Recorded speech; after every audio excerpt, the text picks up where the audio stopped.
안녕하세요. 40 초반에 화려한 돌싱이 된 여자입니다.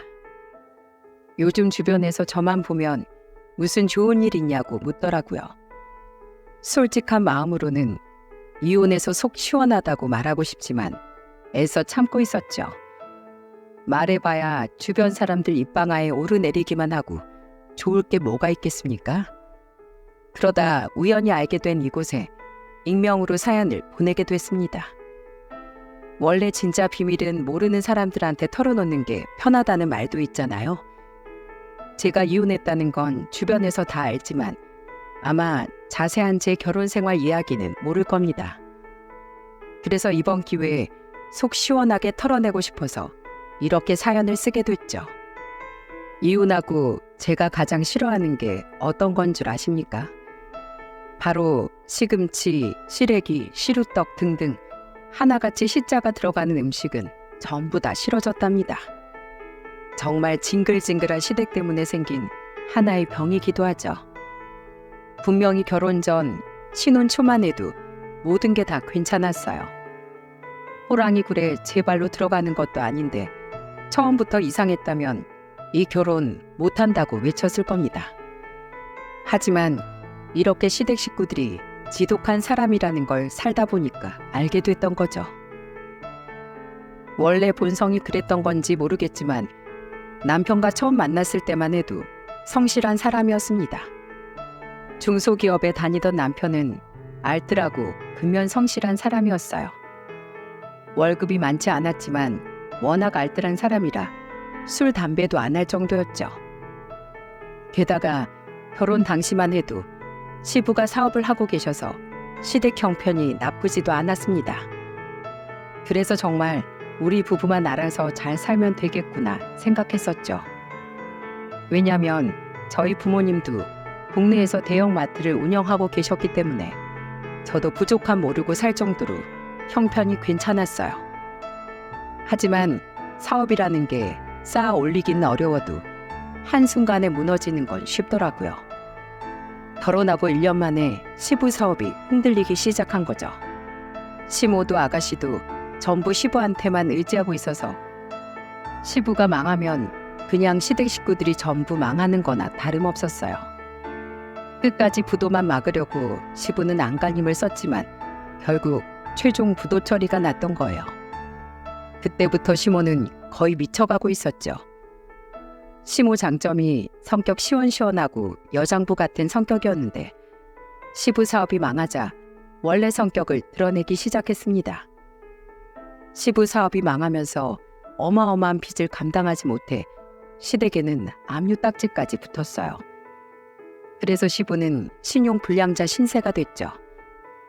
그런데 이 와중에 가장 힘들 사람은 시부인데도 시모는 시부를 원망하면서 이런 말까지 했습니다. 아이고, 내 팔자야. 나이 60에 이게 무슨 일이야? 내가 사업 무리하게 하지 말라고 몇 번이나 말했어. 저 인간 때문에 말년에 내 팔자 망했네. 망했어. 30년 동안 열심히 일한 시부 덕분에 호의호식하고 살았으면서 사업 망하니까 시부를 탓하는 게 아니겠어요? 가장으로서 최선을 다했지만 사업이 망하자 그동안의 노력까지 물거품 됐던 겁니다. 마지막 순간까지도 직원들 마지막 월급을 챙기는 시부를 보면서 시모는 화를 내며 이런 말까지 했었어요. 회사 쫄딱 망했는데 당신이 아직도 사장인 줄 알아?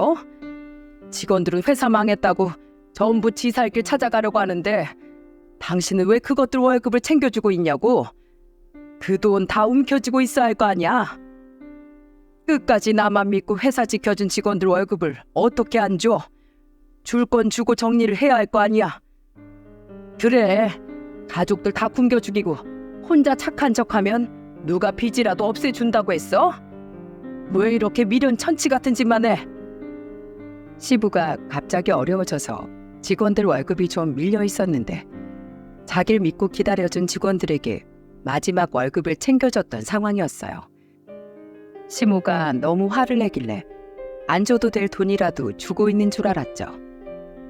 그때 가족들도 전부 모인 자리에서 시모가 시부를 무시하면서 욕을 하는데 제가 다 민망했어요.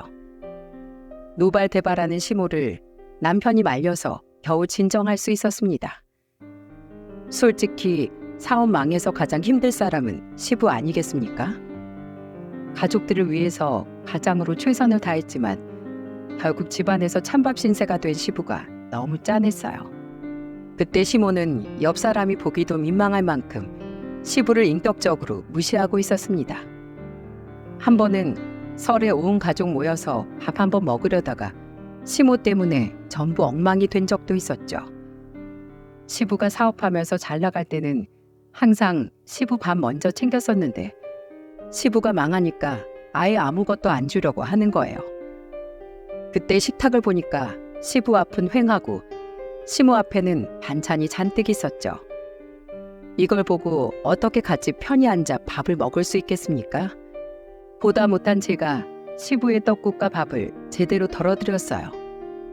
그러자 시모는 저를 다그치듯이 이런 말을 했습니다. 너 혼나고 싶어? 저 인간 밥 먹을 자격도 없는 인간이야. 뭘 잘했다고 뜨신 국물에 밥까지 내어줘? 아버님 지금까지 열심히 사셨잖아요. 그래서 오랫동안 어머님 편하게 해드렸으면 어머님도 이제 아버님께 잘해드려야죠. 솔직히 옆에서 보고 있기 민망할 정도예요. 네가 뭘 안다고 나한테 훈수를 둬? 너 내 성격 몰라? 나 며느리라고 봐주는 거 절대 없어. 혼자서 잔뜩 흥분한 시모는 뜬금없이 친정 얘기를 꺼내는 거예요. 진짜 어이가 없어서 한마디 하려는데 제 옆에 있던 아가씨가 저를 말리면서 말했죠. 새언니, 그냥 무시해요. 말 안 통하는 거 언니도 잘 알잖아요. 그리고 엄마도 좀 그만해요. 설날에 이게 뭐야? 또다시 시작된 시모의 타령에 결국 시부는 한숨을 푹 내쉬며 식탁에서 일어나셨죠. 그리고는 담배를 들고 나가려고 하셨어요. 그런데 시모가 담배를 들고 나가려는 시부를 보더니 벌떡 일어나서 시부를 잡았습니다. 그러더니 갑자기 시부 손에 있던 담배를 뺏어서 손으로 뭉개 시부 얼굴에 던져버리는 게 아니겠어요? 담배를 얼굴에 던진 것도 모자라 시부한테 소리를 지르며 이런 막말까지 퍼부었답니다. 돈이 남아 돌아? 어디서 담배 필 생각을 해? 말년의 식구들 전부 사지로 쳐몰아놓고 담배가 피고 싶니? 한 푼이라도 아낄 생각을 하던지 아니면 나가서 택배라도 하라니까. 진짜 누구 미치는 걸 보고 싶어서 그래? 저런다고 압류딱지가 떨어지는 것도 아니고 망한 회사가 살아나는 것도 아닌데 왜 저러나 이해가 안 갔습니다. 그러니 시부가 이런 시모의 압박을 이겨낼 수 있었겠습니까? 결국 시모의 압박을 이기지 못하고 시부는 종적을 감춰버렸어요. 처음에는 시부가 어디론가 사라진 게 믿기지 않아 계속 전화를 했었죠. 그때 시부가 신용불량자인 상황에도 마지막 비상금을 시모와 아가씨를 위해 남겨둔 채 어디론가 사라진 거예요. 게다가 경찰에 실종 신고하기도 애매했던 게 계속 시부한테 전화를 걸던 저에게 이런 문자를 남긴 겁니다. 나 당분간 혼자 있고 싶다. 내가 연락할 때까지 그냥 좀 기다려다오. 이런 문자를 며느리한테 보내는 시부도 힘들었겠죠. 그래서 저는 시부의 뜻에 따르기로 결정하고 이런 문자를 남겼어요. 아버님, 항상 끼니 잘 챙기시고 용기 잃지 마세요. 존경받을 만한 분이세요, 아버님은. 답장은 오지 않았지만 그래도 시부가 조금이나마 위안을 얻을 수 있길 바랬습니다. 그렇게 본인을 무시하고 비난하던 시모한테 마지막 비상금을 남기고 사라질 만큼 가족을 1순위로 생각하면서 사셨던 대단한 분이세요. 그런 분이 더 이상 자기를 찾지 말라는 말만 남기고 떠난 거죠. 남편도 그때 시부를 찾아보려 노력했지만 시부가 제발 찾지 말아달라고 부탁하는 통에 어쩔 도리가 없었습니다. 그 후 원래 살던 40평대 집이 경매로 넘어가면서 그 집에 살던 시모와 아가씨가 20평대 빌라로 이사까지 가게 됐어요. 그런데 이사 가는 곳이 1층 빌라였지만 말이 빌라지 거의 지 하나 다름없는 1층이었던 겁니다. 들어가 보니까 해가 안 들어서 곰팡이 냄새도 심했고 싱크대도 낡고 녹슬어 거의 무너져 있었죠. 보기만 해도 열악한 환경이라 이런 곳에서 시모가 어떻게 살까 걱정이긴 했어요. 심지어 건강했던 시모가 자주 아프기까지 했습니다. 아무래도 열악한 환경에 위생적으로도 좋지 못한 환경이라 여기저기 아팠던 거죠. 결국 시모는 병원에 3주 정도 입원까지 할 정도였습니다. 그걸 지켜보는 남편은 정말 힘들어했어요. 남편이 매일 소주를 마셔야만 잠이 드는 걸 보는데 아내로서 참 힘든 시간이었죠. 그래서 저는 큰 결심을 하고 남편과 시모 거취에 대해 논의해보자며 이렇게 말했습니다. 어머님 전세라도 얻어드리는 거 어때? 그 빌라가 거의 반지하잖아. 어머님 연세도 있는데 저러다 큰 병이라도 걸리면 그땐 진짜 더 힘들 것 같아. 정말? 당신이 그렇게 말해주면 나야 고맙지. 그런데 우리 형편에 전세 자금을 어떻게 구하지? 일단 우리 지금 사는 집에 대출이 당신 명의로 되어 있으니까 어머님 전세는 내 명의로 해봐야지. 여보, 정말 고마워. 나 정말 당신한테 잘할게. 그래도 이렇게 마음 먹고 나니까 좀 낫다. 시부모도 내 부모나 마찬가지인데 우리가 보고 있을 수만 없잖아. 남편은 저한테 고맙다는 말을 하면서 울기 시작했어요. 그동안 아들로서 야위어가는 시모를 보며 얼마나 힘들었겠습니까? 한동안 잠도 제대로 못 드는 남편이 안타까워서 큰 결심을 했던 거죠. 그야말로 이빨 빠진 호랑이 같은 모습을 한 시모에게 저는 죽을 가져다 드리며 말했습니다. 그리고 시모를 보면서 안타까운 목소리로 말했어요. 어머님, 그동안 힘드셨죠? 지금도 이렇게 야위고 건강까지 안 좋아지셨는데 며느리 된 도리도 못하고 죄송해요. 괜찮아. 난 이제 그냥 이게 내 팔자려니 생각하고 있어. 기고만장했던 시모가 흰머리도 많이 나고 몸도 마음도 많이 약해져 있었죠. 그래서 저는 시모의 손을 잡아주면서 말했답니다. 어머님, 제가 돈은 못 해드려도 25평 정도 하는 전셋집은 구해드릴 수 있을 것 같아요. 뭐? 아니, 그게 정말이야? 빌라야, 아파트야? 나 이제 정말 빌라는 너무 싫다. 걱정 마세요. 아파트예요. 거기서 아가씨랑 둘이 새 출발해보세요. 지금보다 훨씬 살기 좋을 거예요. 정말이야? 몇 층이나 되는 거야? 해는 잘 들어오고? 그럼요. 17층이라 해도 잘 들어와요. 정말이냐? 아휴, 근데 너도 애 키우느라 빠듯할 텐데 날 도와줘도 괜찮아? 괜히 무리하는 거 아니지? 이게 다 내가 못나서 그래. 집만 되는 시엠이라 미안하다. 걱정하지 마세요. 그동안 모은 돈이랑 제 명의로 대출 좀 받아서 얻은 전세예요. 이제야 해드려서 죄송해요. 고맙다. 고마워. 며느리한테 내가 이런 효도를 다 받아보고 정말 고맙구나. 시모는 저한테 집만 되는 것 같아 미안하다고 눈물까지 보이셨어요. 정말 사람이 바람 빠진 풍선처럼 힘이 하나도 없는 모습으로 우는데 예전 그 시모 모습은 찾아볼 수가 없었죠. 그래서 정말 시모가 새 출발할 수 있게 도와주고 싶은 마음이었습니다. 그렇게 이사를 하고 나면 기운 차리고 일을 시작할 줄 알았어요. 하지만 갑자기 바뀐 환경 때문에 잠시 풀이 죽어있던 시모는 이사하고 나니까 예전보다 더 기고만장해지기 시작했죠. 아마 끝까지 들어보시면 제가 왜 사연 시작부터 시자 들어가는 건 다 싫다고 했는지 알게 되실 겁니다. 처음에는 다시 활력을 찾아가는 시모를 보니까 다행이다 싶었어요.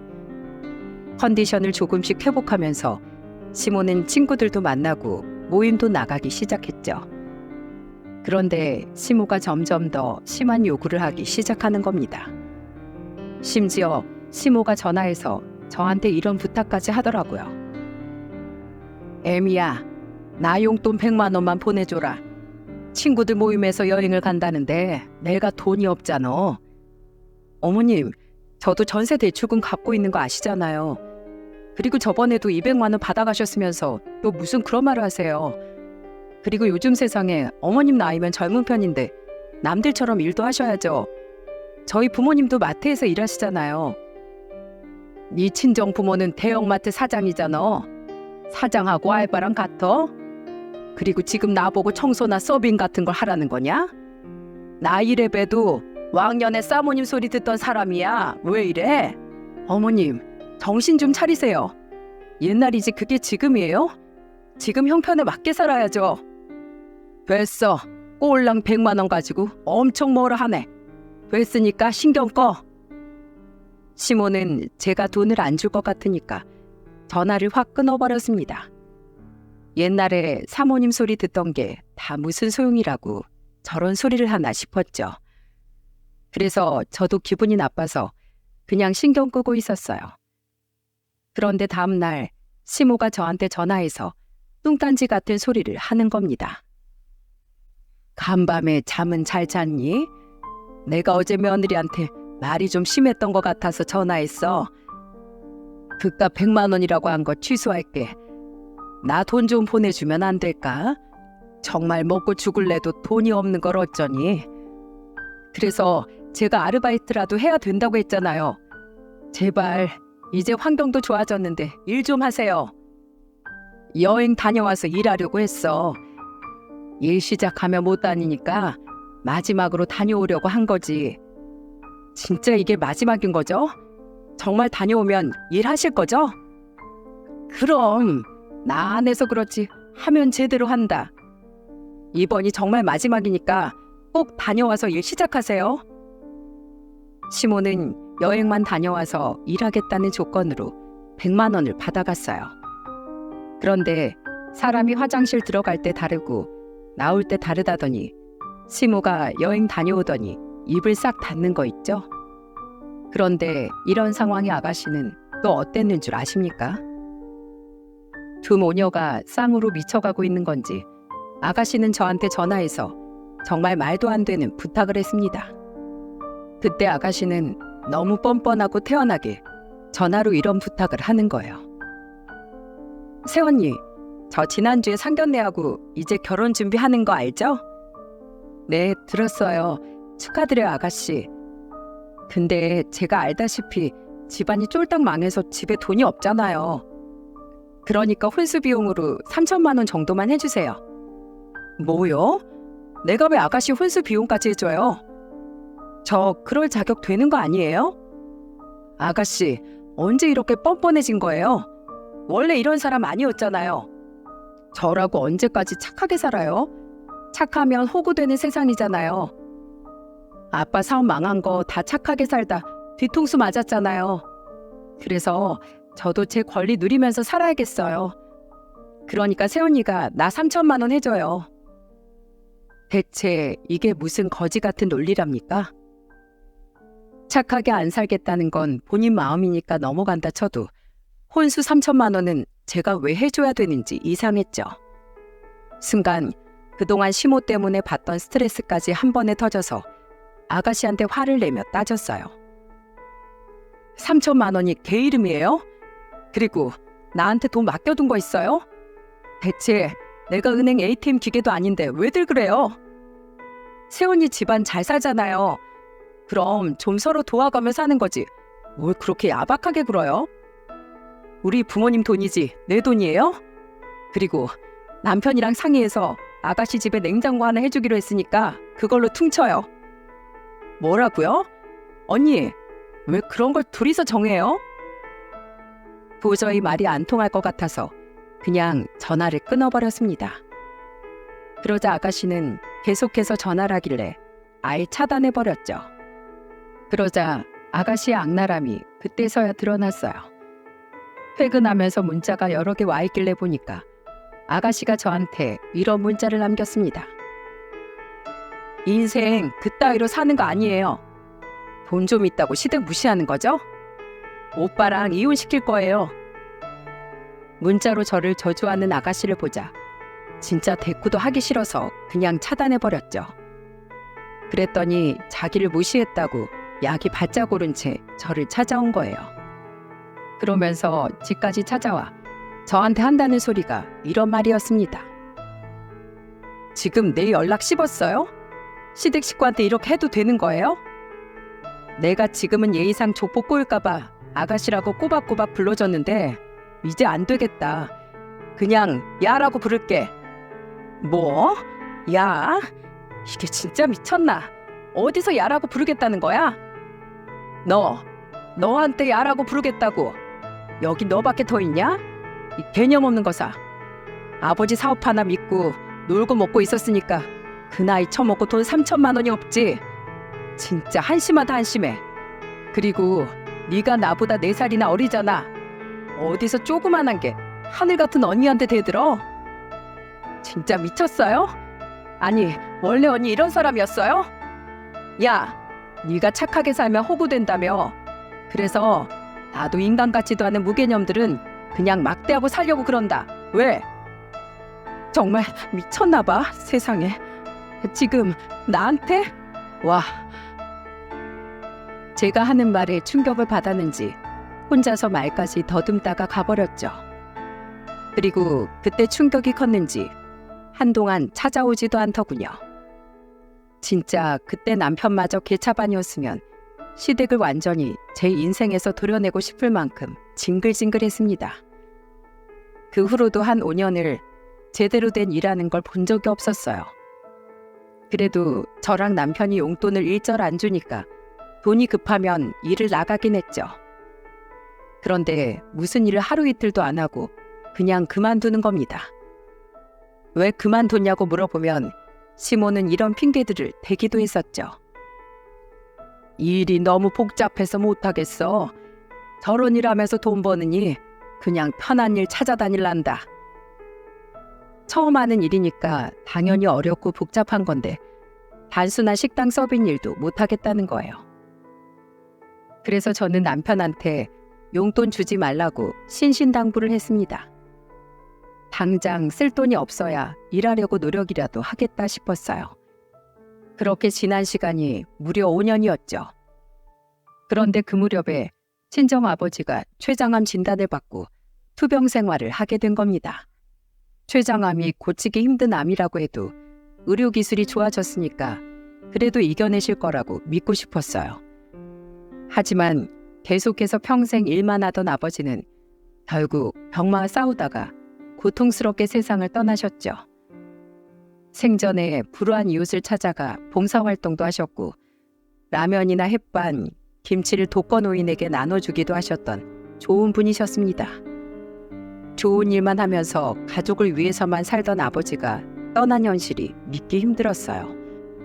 이런 좋은 아버지를 데려간 하늘이 원망스럽기까지 했죠. 저는 엄마 장례식장에서 서로 부둥켜 안고 하염없이 울었습니다. 저를 더 슬프게 했던 건 아버지께 도움을 받으셨던 나이 지긋한 노인분들이 어려운 형편에도 부조금까지 챙겨서 오신 거예요. 그리고는 한 할머니가 엄마 손을 잡아주면서 슬픈 목소리로 말씀하셨죠. 별 볼 일 없는 늙은 노인네 끼니 걱정해주던 사람은 사장님 부부밖에 없었어요.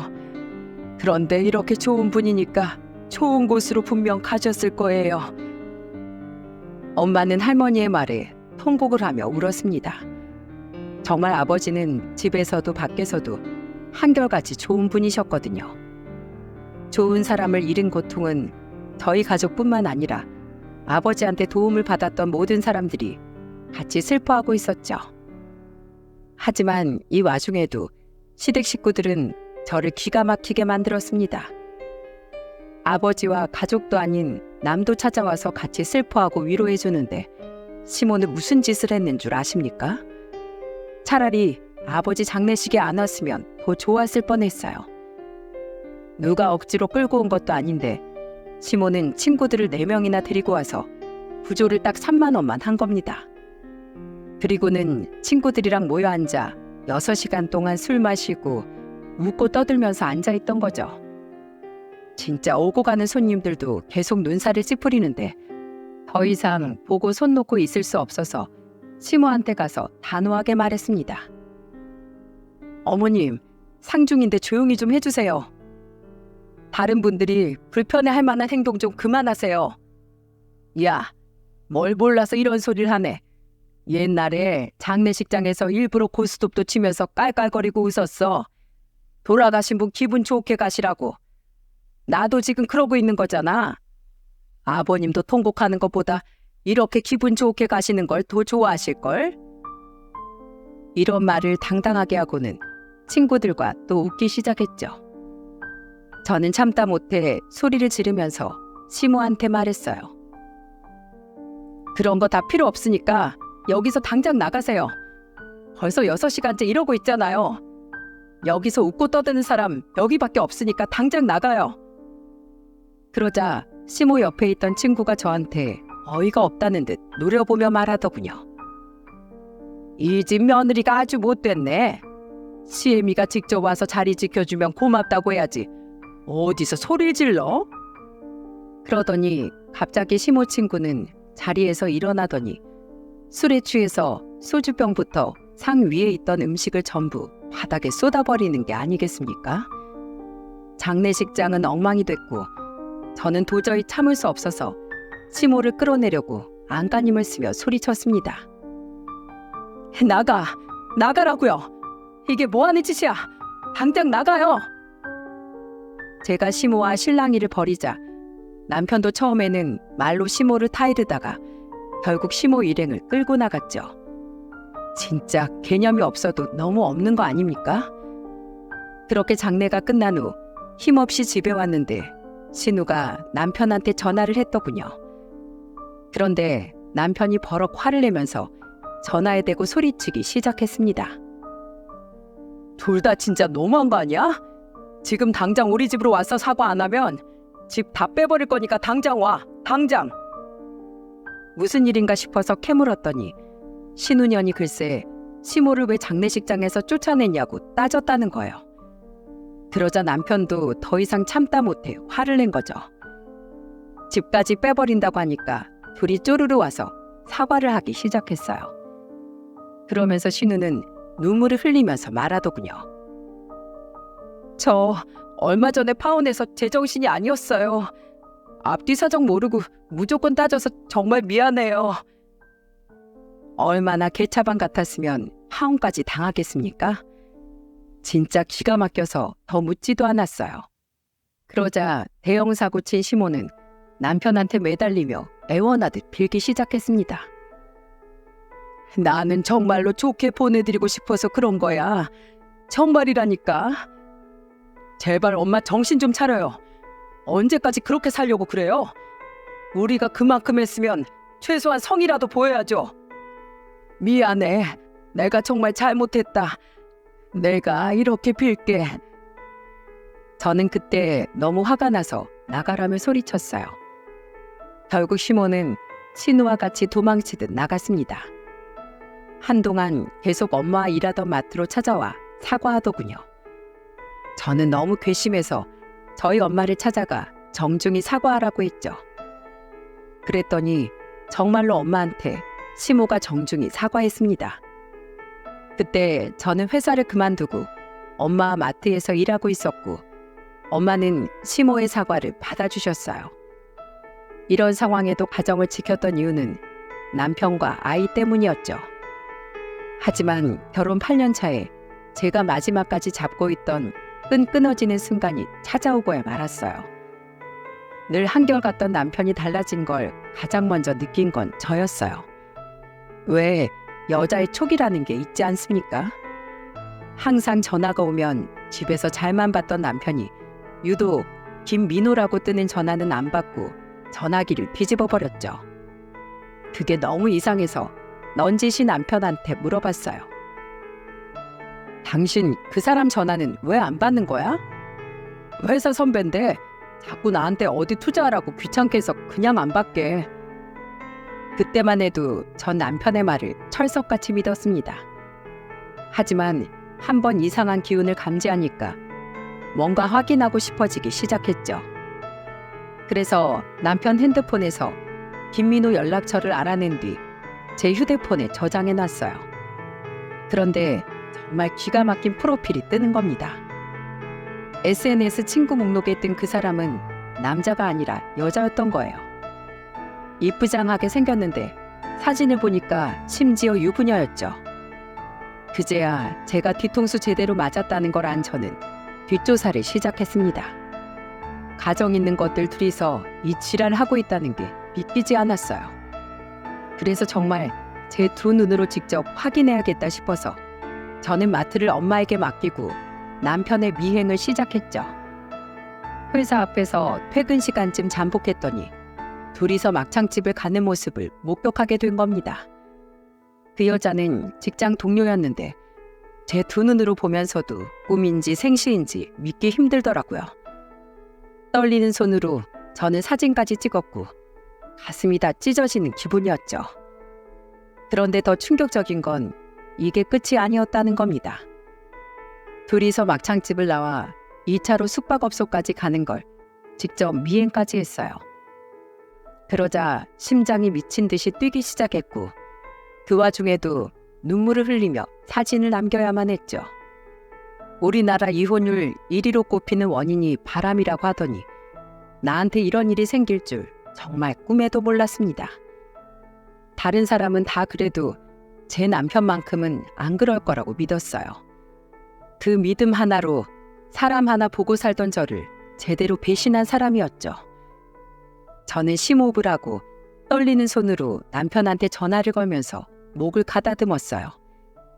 그런데 전화를 피하는 건지 두 통이나 안 받고 마지막 세 번째 거니까 그제야 전화를 받더군요.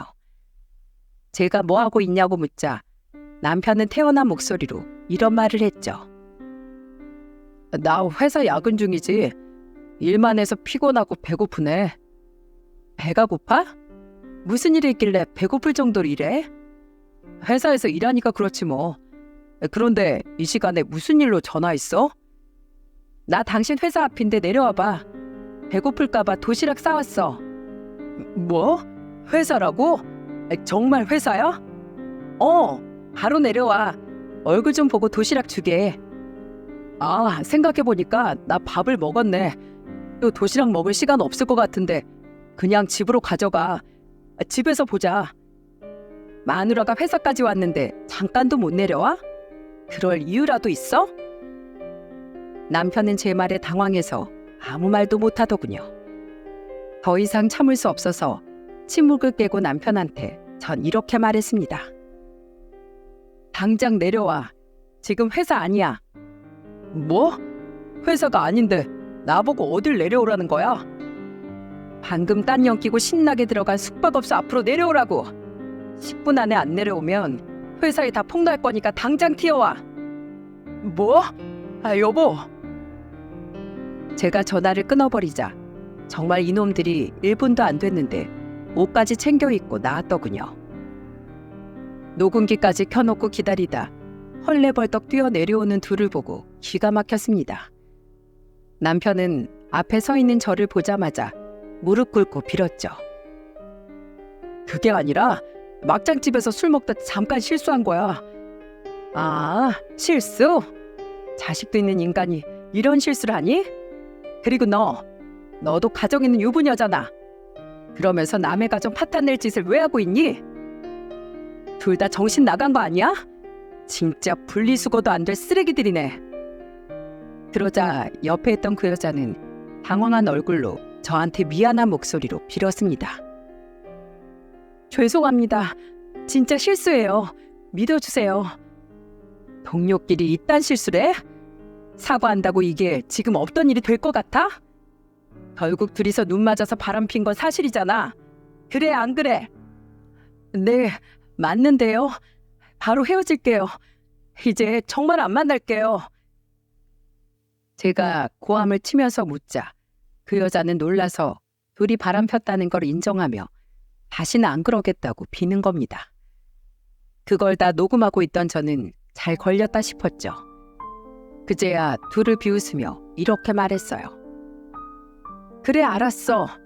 너희 둘 사이 지금 그 더러운 입으로 다 인정한 거야. 이젠 내가 나설 때가 됐네. 갑자기 제가 비웃으면서 나설 때가 됐다고 하자 둘은 벙찐 얼굴로 저를 쳐다봤어요.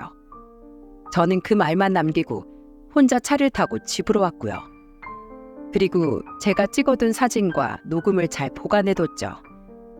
남편은 정말 매일같이 울면서 제게 빌기 시작했습니다. 밤낮 없이 저만 눈물로 애원하면서 이렇게 말했어요. 차라리 당신 화 풀릴 때까지 날 때려. 당신 마음 풀릴 수만 있다면 나 죽을 때까지 패고 나 좀 용서해줘. 나 당신 없이 못 사는 거 알잖아. 우리 아들도 생각해야지. 그렇게 아들 생각하는 사람이 그딴 짓을 해? 난 절대 당신 용서 못해. 6살이었던 아들을 생각해서라도 용서해달라는 남편 말에 화가 나 뺨을 쳐버렸죠. 애초에 아들 생각했으면 바람을 안 펴야 하는 거 아닙니까? 그렇게 일주일을 애원하며 빌던 남편은 더는 못하겠다 싶었는지 태도가 돌변했습니다. 사과를 하는데도 무시하니까 저한테 적반하장으로 이런 말을 하더군요. 야, 그냥 이혼해. 남자가 이 정도 빌면 못 이기는 척 용서해야지. 사회생활 하다 보면 실수할 수 있는 거잖아. 나도 이런 거 이해 못하는 사람이랑 살고 싶지 않으니까 이혼해. 진짜 굳게 이혼하고 갈라서려고 했는데 저딴 태도를 보니까 진짜 더럽게 제대로 빠기친 거죠. 그래서 남편한테 선전포고를 하듯 단호하게 말했습니다. 너 진짜 잘못 걸린 줄 알아. 네 인생 망하는 건 다 지금 이 순간 때문이니까 잘 기억해둬. 남편 밑바닥을 제대로 보고 나니까 더 이상 상종도 하기 싫었습니다. 그래서 저는 남편과 상간녀의 애정행각 사진에 직장 동료끼리 바람난 모습입니다 라고 써서 회사 정문에 붙여버렸어요. 남편 회사가 직원이 12명 정도 되는 작은 회사라 전 직원이 그 사진을 보게 된 거죠.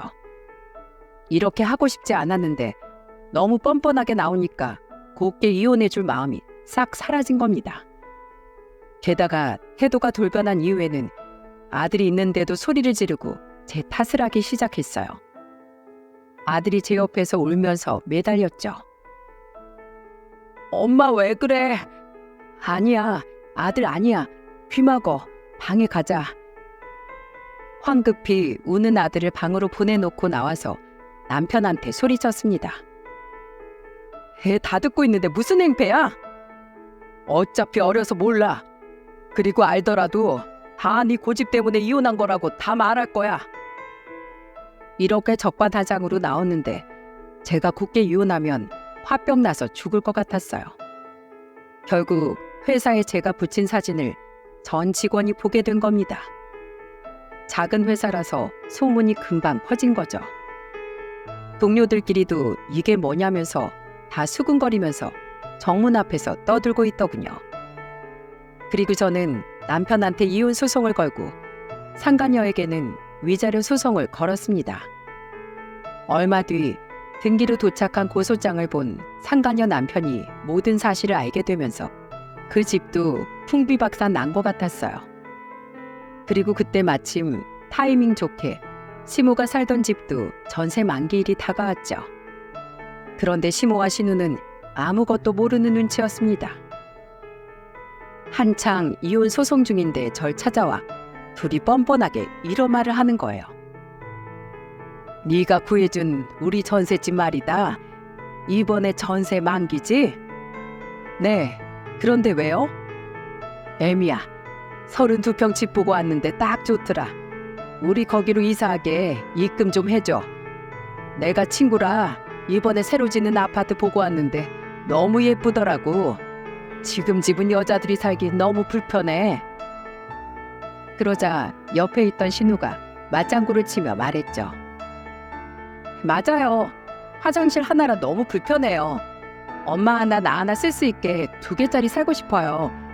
그러니까 언니가 인심 쓰는 김에 좀 더 써봐요.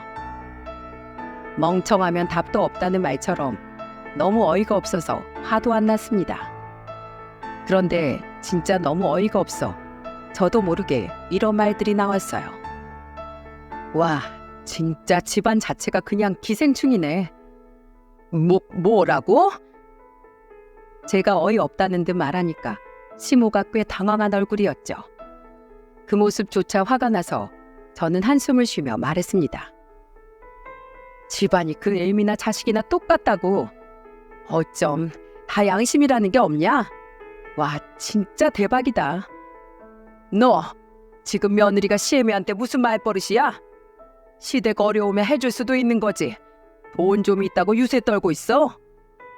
저기요, 저 오늘 부동산에 전화해서 그 집 내놓는다고 할 거예요. 오늘 6월 5일이니까 이번 달 말까지 꼭 짐이나 다 빼요. 그럼 우린 어딜 가라는 거야? 내가 알 바야? 당신 아들 바람나서 이혼 소송 중인 거 모르지? 지도 쪽팔려서 말 못하겠지. 그러니까 당장 짐 빼고 다 나가 그냥. 그리고 너 뭐 화장실이 불편해? 화장실 많은 곳에서 살고 싶으면 공중 화장실 가던지. 그리고 언제까지 징징거릴래? 둘 다 나가서 일 좀 하라고. 아줌마도 정신 좀 차려. 뭐 아줌마? 나한테 지금 아줌마라고 한 거야? 이제 남이잖아요. 그러니까 내 집에서 나가요. 아우, 재수 없어. 소금이라도 확 뿌려야겠네. 저는 빗자루를 들고 벌레들을 쫓듯이 휘둘렀어요. 그러자 시모와 신우녀는 소리를 지르면서 나갔죠. 둘을 완전히 쫓아낸 저는 부동산에 집부터 내놨습니다. 그러자 17층이라 그런지 집을 보러 오는 사람들이 많았어요. 그랬더니 시모가 위기의식을 느꼈는지 전화해서 저한테 애원하며 말했죠. 이렇게 집을 갑자기 내놓으면 우리가 어딜 가? 며느리가 이 정도 해줬으면 그동안 두 모녀가 일해서 돈을 모았어야죠. 돈이 없으니까 갈 곳이 없잖아요. 잘난 아줌마 아들한테 얻어달라고 하세요. 예, 우리 좀 제발 살려줘. 이러다 우리 노숙하게 생겼어. 아줌마 같으면 바람핀 놈이랑 살 수 있겠어요? 당장 짐이나 빼요. 이제 남이니까 그만 좀 들러붙어요. 저는 곧장 끊어버리고 다 전화를 차단해버렸죠. 결국 두 모녀는 아파트에서 나오게 된 겁니다. 웃긴 건 전보다 더 열악한 원룸으로 이사를 가게 된 거예요. 그런데 그런 상황에도 남편 그놈은 눈 하나 깜짝 안 하는 거 있죠? 진짜 자기 혼자 살겠다고 가족들 외면하는 거 보니까 마지막 전까지 뚝 떨어졌습니다. 그렇게 저는 소송 끝에 양육권도 받아오고 재산 분할의 위자료까지 다 제가 유리하게 받았어요. 물론 상간녀한테도 위자료를 받아냈고요. 그래서 지금은 친정엄마와 같이 살고 있답니다. 처음에는 제가 혼자서 아들까지 데리고 이혼하겠다고 하니까 걱정을 많이 하셨어요. 하지만 예전과 달리 제가 편안해 보였는지 지금은 저를 가장 응원해주고 계시죠. 그렇게 이혼하고 몇 달 뒤 엄마를 모시고 고기를 먹으러 간 적이 있었는데 그곳에서 신우년을 딱 마주치게 된 겁니다. 신우가 설마 손님으로 왔냐고요? 그럴 리가 있겠습니까? 거기서 불판 닦는 일을 하고 있더라고요. 그러다 저랑 눈이 딱 마주치자 울면서 달려오더니 이런 말을 하더군요. 언니, 우리 엄마가 또 아파요. 내가 급하게 일은 하고 있는데 예정을 생각해서 병원비 좀 빌려줘요. 내가 미쳤어? 예정 같은 소리 한다. 앙심 품고 안 사는 걸 다행으로 알고 가서 얼른 불판이나 닦어. 마지막까지 돈 얘기를 하는 신우를 매몰차게 떨쳐냈어요. 진짜 끝까지 이런 식이라 제가 시자 들어가는 것만 봐도 치를 떨고 있죠. 이제는 완전히 연이 끊어져 남편 놈도 회사에서 해고당한 뒤로 일용직을 전전한다는 소식 이후로 들은 게 없답니다. 이렇게 결혼 생활이 막을 내려서 허무하긴 하네요. 결혼할 때 주례사 중에 평생 부부로 인연을 맺고 행복하게 살겠습니까? 라고 물으면 부부가 네 라고 대답하지 않습니까? 하지만 결혼 생활 8년 만에 바람으로 갈라서니까 허탈할 뿐이에요. 제발 바람은 사람이라면 바람 같은 거 절대 피지 마세요. 남은 가족들은 평생 상처로 안고 살게 될 겁니다. 저는 간통죄를 폐지한 사람들이 원망스러웠죠.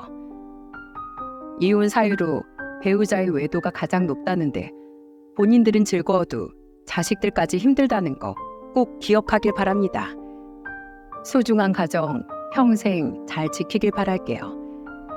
저와 제 아들이 받았던 고통, 남들은 받지 않길 바라는 마음이죠.